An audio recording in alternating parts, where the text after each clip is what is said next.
ನಮ್ಮೂರಿನಲ್ಲೂ ದಂಡಿನ ಮಾರಮ್ಮ ದೇವಸ್ಥಾನ ಇದೆ. ಆ ದೇವಸ್ಥಾನ ನಾನು ಸಣ್ಣ ಹುಡುಗನಾಗಿದ್ದಾಗಿದ್ದೆ ಕೂಡ ಹೋಗ್ತಾ ಇದ್ದೆ. ದಂಡಿನ ಮಾರಮ್ಮ ನಮ್ಮ ಕಡೆ ಬೆಳಿಗ್ಗೆ ಹೊತ್ತು ಮಾಡ್ತಾ ಇದ್ರು, 3 ಗಂಟೆ 4 ಗಂಟೆಗೆ ಮಾಡ್ತಾ ಇದ್ರು. ಅವತ್ತಿನಿಂದ ಇವತ್ತಿನವರೆಗೆ ನಾವು ಈ ತಂಬಿಟ್ಟು ಮಾಡ್ತೀವಲ್ಲ,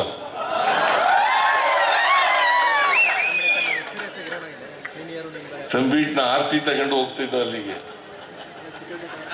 ದೇವಸ್ಥಾನಕ್ಕೆ. ಆ ದೇವಸ್ಥಾನದಲ್ಲಿ ಆಮೇಲೆ ಉದ್ದಕ್ಕೂ ತಂಬಿಟ್ಟು ತಿನ್ನೋದೇ ಒಂದು ಮಜಾ.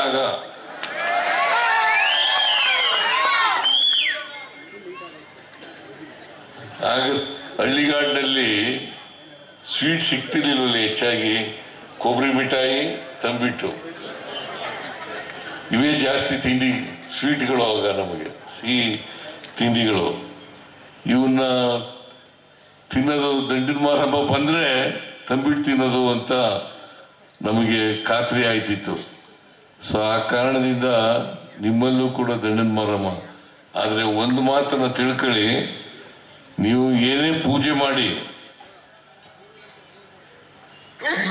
ದೇವರನ್ನ ಪ್ರಾರ್ಥಿಸಿ, ಕಷ್ಟ ಕಾಲ ಬಂದಾಗ ಮಾತ್ರ ದೇವರನ್ನು ಪ್ರಾರ್ಥನೆ ಮಾಡಕ್ ಹೋಗ್ಬೇಡಿ. ಎಲ್ಲ ಕಾಲದಲ್ಲೂ ಕೂಡ ದೇವರನ್ನ ಪ್ರೀತಿಸಿ, ದೇವರನ್ನ ಪ್ರಾರ್ಥಿಸಿ. ಅದರಿಂದ